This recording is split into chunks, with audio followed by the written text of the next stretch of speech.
আজকে সকাল সকাল উঠেই না একটু কাটাকুটি করছিলাম জানো।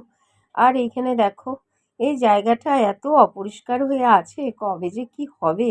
সারা বারান্দা জুড়ে প্লাস্টিক গামলা, মানে কোনো কিছু বাকি নেই। তো বেগুনগুলো না নষ্ট হয়ে যাচ্ছিল, তাই একটা বেগুন ছিল পাতলা পাতলা করে একটু কাটলাম। আর সাথে নিচে রয়েছে হচ্ছে এখানে উচ্ছে। উচ্ছেগুলো দেখো কিরকম পেকে পেকে গেছে না। তো গুড মর্নিং, একটা নতুন ব্লগে তোমাদের স্বাগত। আশা করি তোমরা সবাই ভালো আছো, সুস্থ আছো। বাইরে দেখো বেশ রোদ উঠেছে। আজকে একটু দেরি করে ব্লগটা শুরু করলাম। বাড়িতে আসলে একটু লোক এসেছিল, সেই জন্য কথাবার্তা বলতে হলো। আর আমার ওই সুইটির মা এসেছিল। সেই সুইটির মা আবার আমাদের গাছ থেকে তোমার কাঁঠাল নেবে বলে এঁচোড় আর কি। তো সেই জন্য ওর সাথেও আবার একটু বক বক করলাম সকালবেলা। সবে মিলেই দেরি হয়ে গেছে। তো কাজকর্ম অনেকটা গুছিয়ে নিয়েছি, গুছিয়ে নিয়েই এখন রান্না বান্না শুরু করব। তো কিছুই রান্না হয়নি আর কি, শুধু ভাত হয়েছে। তো এখন একটু ডাল বানাবো, টক ডাল। আর জয়ন্ত ওই যে কালকে মাছ এনেছিল, সেই মাছ কাঁচা কিছু ফ্রিজে রেখে দিয়েছিলাম, সেই কাঁচা মাছ এখন আবার ধুলাম, ধুয়ে নুন হলুদ মাখিয়ে সব রেডি করে রেখেছি। এখন শুধু শুরু করবো আর কি, মানে কড়াটাই শুধু বাকি। তো দেখো এদিকে চিন্তাও হচ্ছে, এদিকে রোদও আছে। আবার আজকে না কাজ করার কথা ছিল জানো তো। আর এই রোদের মধ্যে দাঁড়িয়ে কি করে রান্না করব তাই ভাবছি। তো কিন্তু আজকে আসলো না তারা। বললো যে বৌদি আবার, কালকে ফোন করেছিলাম তো বলছে যে না, আরেক দিন মানে একটুখানি রোদ খাওয়াতে হবে, তারপর মানে নাহলে নাকি তারা ভেঙে পড়ে যেতে পারে বলে, সেই জন্য রডটা আরেকটু শক্ত হোক। তো ওই জন্য বললো আগামীকাল কাজ হবে। তো সেই জন্য আবার আগামীকালের জন্য অপেক্ষা।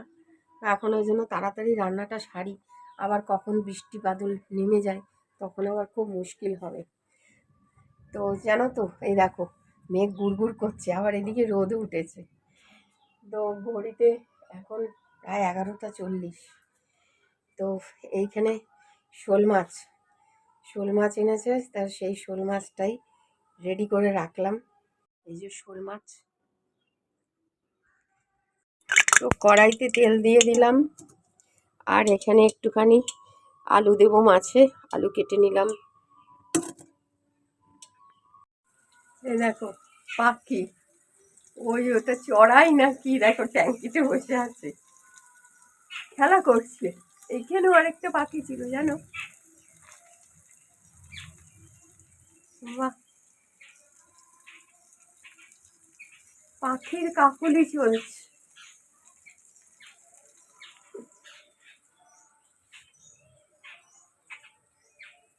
আম গাছে বসেছে জানো। তো এখানে মাছ ভেজে তুলে নিলাম, এখানে আলুও ভেজে নিয়েছি। আর আজকে একটুখানি গুঁড়ো মশলা দিয়ে করছি, জিরে গুঁড়ো আর আদা দিয়েছি। আর এদিকে দিয়েছি একটুখানি মির্চ মশলা, লাল মির্চ মশলা অল্প একটুখানি দিয়েছি। আর কাশ্মীরি লঙ্কা গুঁড়ো আমি দিলাম, গোটা জিরে আর তেজপাতা, পরিমাণ মতো লবণ আর একটু হলুদ।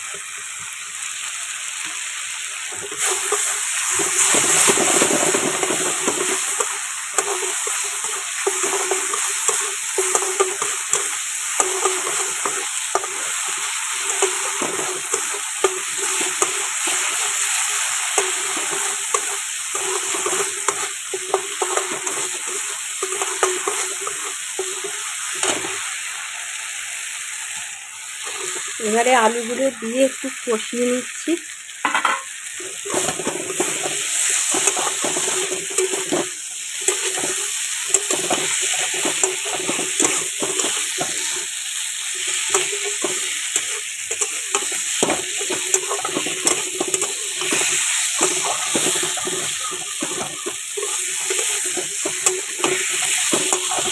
অল্প তেলেই কষিয়ে নিলাম। এবারে পরিমাণ মতো জল ঢেলে দেবো।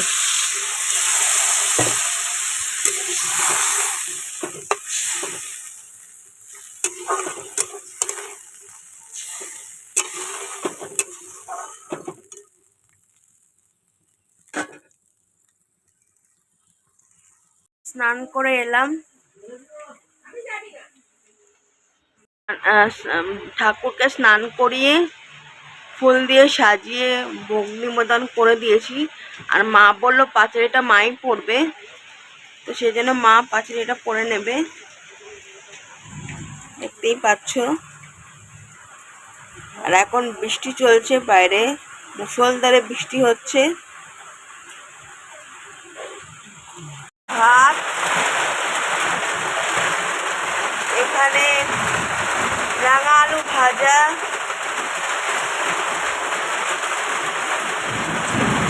উচ্ছে ভাজা, বেগুন ভাজা, মাছের ঝোল, শোল মাছের ঝোল,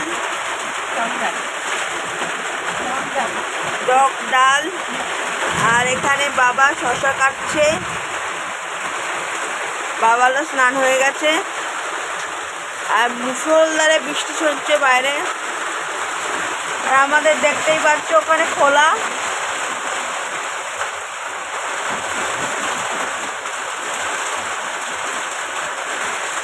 তো বাবা মেয়ে এখন খেতে বসে গেছে, ওরাও শুরু করে দিয়েছে, আর আমিও এখন আমার জন্য নিয়ে নিচ্ছি বেড়ে, তারপরে একসাথে আর কি বসে খেয়ে নেবো আর কি। খাওয়া দাওয়া করে উঠলাম।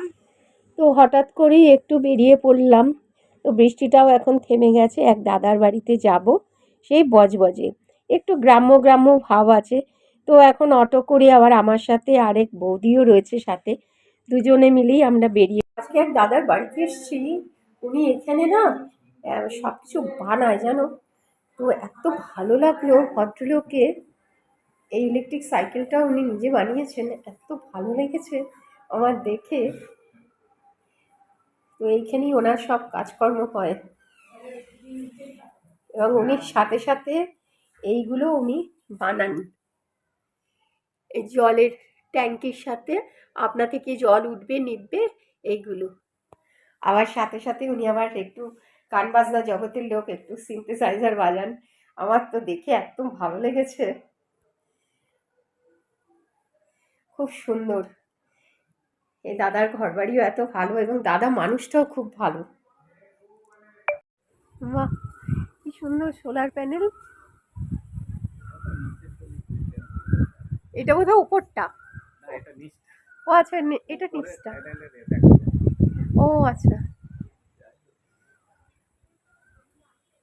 একজনের বাড়িতে দেখেছিলাম একদম নিচে লাগানো। হ্যাঁ, ওগুলো নিচে লাগালে ছাদটা ব্যবহার করা যাবে না। ও হ্যাঁ, এইটা একদিকে আপনি ভালো করেছেন। হ্যাঁ, উঁচু করে করেছেন, একদিকে ভালো হয়েছে। নিচে লাগালে কি হয়, ওয়াশ করতে সুবিধা, নাহলে এই ওপরে ওয়াশ করতে একটু অসুবিধা। এটাও না, দুই দিকটাই। বাহ, আর দেখে কিন্তু মনেই হচ্ছে না, দেখো মনে হচ্ছে যেন এটা শেড। বেশ ভালো, দারুণ দারুণ জিনিস। একটা নতুন জিনিস দেখলাম দাদার বাড়িতে এসে। ও, আর এদিকে বাহ, আপনাদের এখানে কত নারকেল গাছ, আম গাছ। বাহ, এটা আমার মেজদার, এইটা ও ওপর একটা পর্দা, তারপরে পুরো প্লটটা হচ্ছে সেজে যায়। ও আচ্ছা, ওইদিকে সব আর কি। তারপরে ওইদিকে একটা পুকুর আছে, তারপরে আরেকটা পুকুর আছে, তারপরে ওই পুকুরটা আমাদের জ্যাঠাদের, তারপরে আমাদের একটা পুকুর আছে। ও আচ্ছা আচ্ছা, বাহ। মানে এইখানে আমাদের একটা মানে পুকুর আছে এই পাশে। ও হ্যাঁ হ্যাঁ হ্যাঁ হ্যাঁ, হ্যাঁ দূরে দেখা যাচ্ছে। কিন্তু আপনাদের এখানে সত্যি এত গাছপালা না, আপনাদের এখানে আর গরম লাগে না। গরম, ঘরগুলো গরম, কিন্তু সত্যি দারুণ দারুণ, খুব ভালো লাগলো।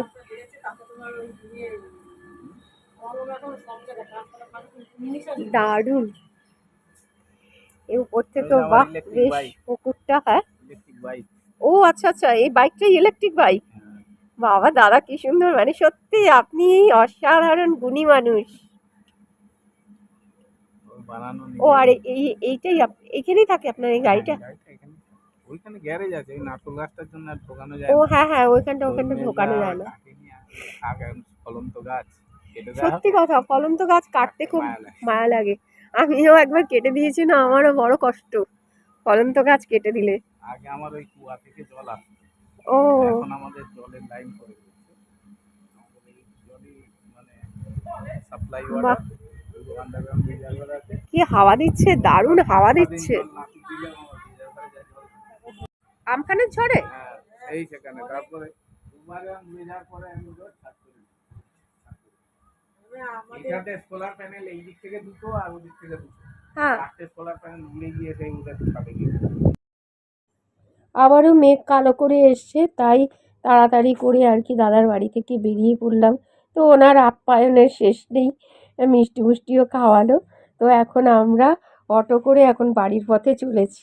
তো আজকের মতো ভিডিওটা এখানেই এন্ড করছি। যদি ভিডিওর কিছু তোমাদের ভালো লাগে তাহলে লাইক শেয়ার করো, এবং কেমন লাগলো জানিও আমাদেরকে। আরেকটা ভিডিও নিয়ে কালকে দেখা হচ্ছে। ততক্ষণের জন্য দেখতে থাকো আমাদের জীবন। Bye bye.